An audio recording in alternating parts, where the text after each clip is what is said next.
We don't get a consistent paycheck every week. And that's the hardest part about working for yourself that people don't talk about.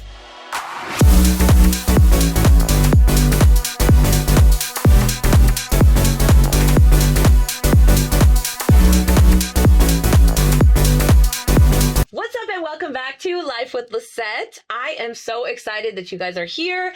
I got something really crazy you guys are going to want to hear.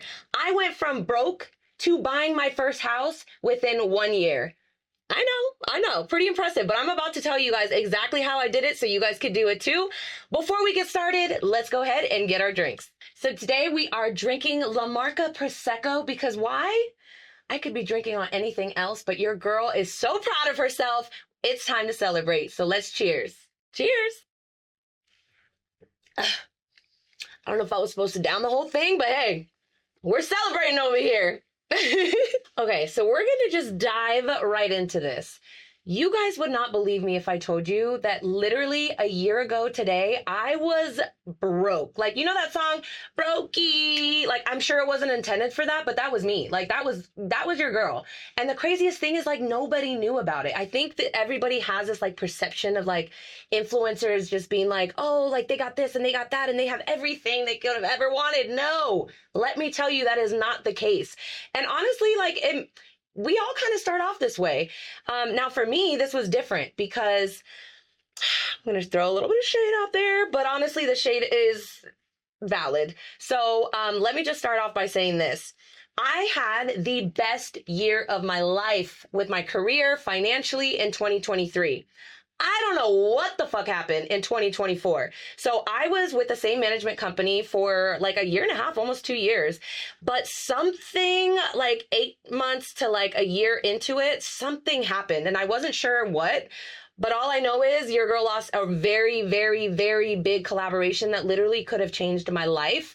And that's kind of when I started to question things because I was like, hold on, why am I fighting for this collaboration more than my management, more than the person who's supposed to be like helping me? And honestly, at the end of the day, like they were going to be making money off this too. So that even more so like kind of like flicked a little light bulb up above my head because I was like, what is happening? So with that being said, I started realizing that there was a lot of shady shit going on behind the scenes. And I finally just spoke up about it and come to find out I was being lied to. I was kind of being taken for a ride and my like assumptions of what was going on was actually real. So with that, I basically said like, hey, I need a new manager. And she was honestly great. The new manager I had with the same management company, she was great. But I kind of just felt a little disconnected. Like I felt like there was something missing. I just felt like maybe this was like a time for me to kind of have a fresh start. So I ended up signing with a new management company, which shout out to Taylor because I honestly like loved him. Like he was great. He literally was going to go like up to bat for me for anything and everything. But they were kind of starting out with creators. Like this is the same management company, the second management company that I signed with. They manage like Billie Eilish on their like music roster. So trust and believe. When they told me, I was like, sign me up. But what I didn't realize is I was actually like one of the first creators that they had on their roster. And I like the reason why I shout him out is because he actually came to me and was just like, hey, let me level with you real quick because I'm realizing you need better representation than what I can offer you right now. And like that was huge for a manager to come out and tell me like, hey, you need better management than what I can offer you. I owe him like so much for allowing me to leave the management that I had just signed with a couple months prior and breaking my contract so that I could find a good management company to kind of like get me where I am today, which brings me to where I'm at now.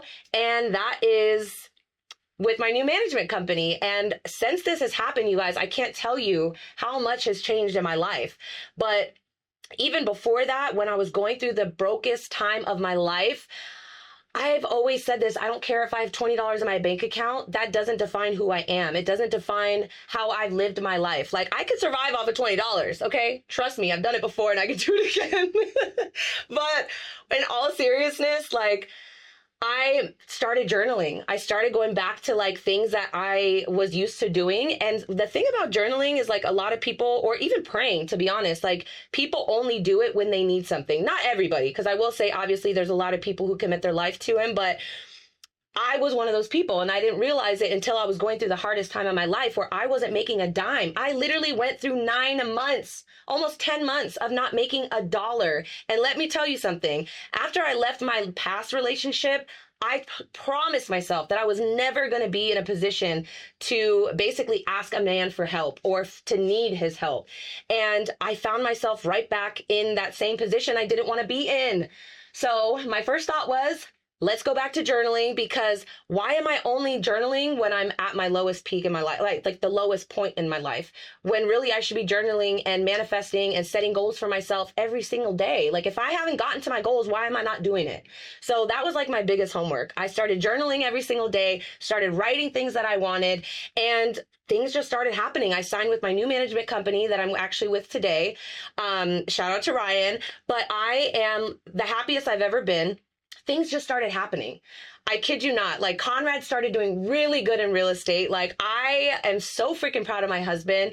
He really showed up and honestly inspired me, because we both have jobs that we show up to every day without a paycheck. Like we don't have to clock in at 9 o'clock. Like we don't have to leave at a certain time. And this man was showing up without a paycheck every single day. Days that I didn't feel like showing up for myself, I would see him doing it. And I'm like, okay, time for me to show up. So I honestly, like, I owe him a lot for this too, but everything started happening. Everything I was journaling about started actually happening in real life.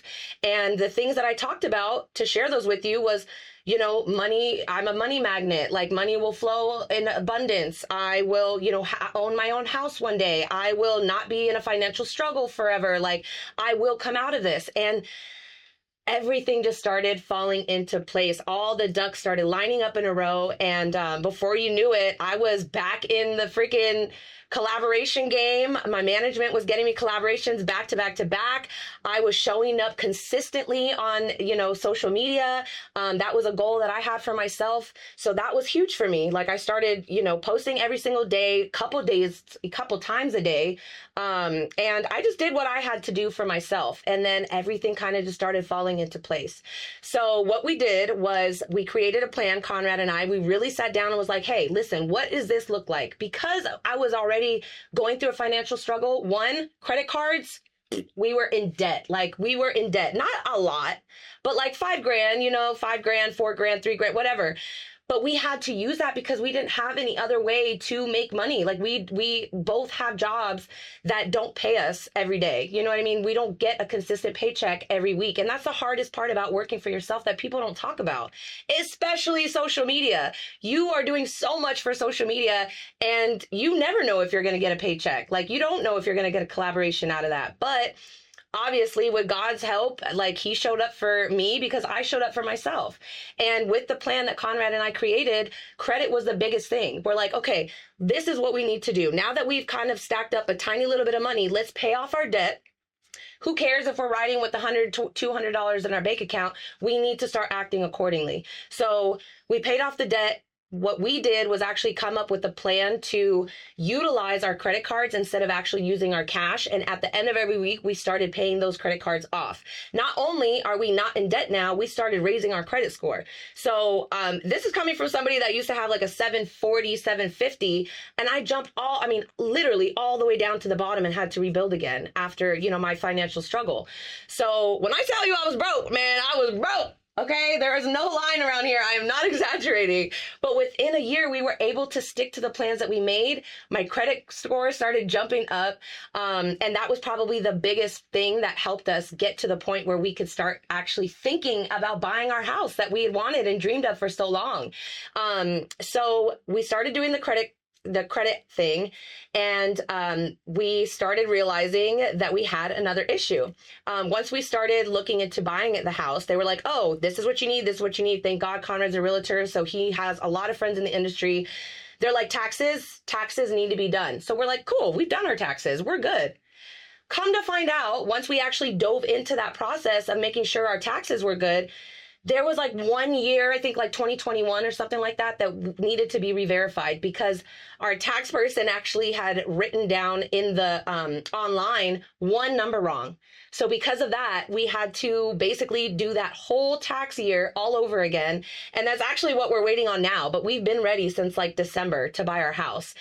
So once that goes through, we're in there, girl. We are in there. So I am so excited, but it's just been great because honestly, like all of these things, the plans that we put in place, the manifesting, the journaling, the praying, you know, especially if you're doing these things with someone, all of these things like really do take you to the next step, the next level, if you will. So create a plan with your partner, or whether it's with you or whoever it is that you're, you know, going into this with. I would say create a solid plan. First, write down your goals. Start manifesting that shit like ASAP. Second, create your goal list and everything you need to do to accomplish that. Then I honestly think like after that, it's kind of just up to you, because you can implement all these things, but if you start going back to bad habits, trust me, you will be right back where you started. So it's just been great. We've been able to kind of bring everybody together, share our plan and what we did to get here with everybody else. But let me tell you guys, if I can do it, you can do it. So show up for yourself, make that plan, start manifesting.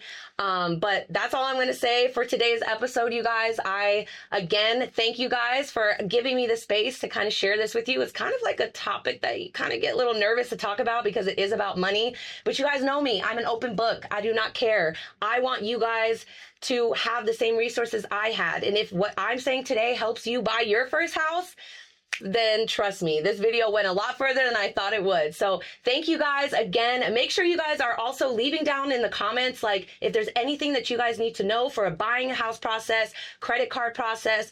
Also keep in mind, my husband's a realtor in Vegas. So if you guys are wanting to move to Vegas, you know who to call.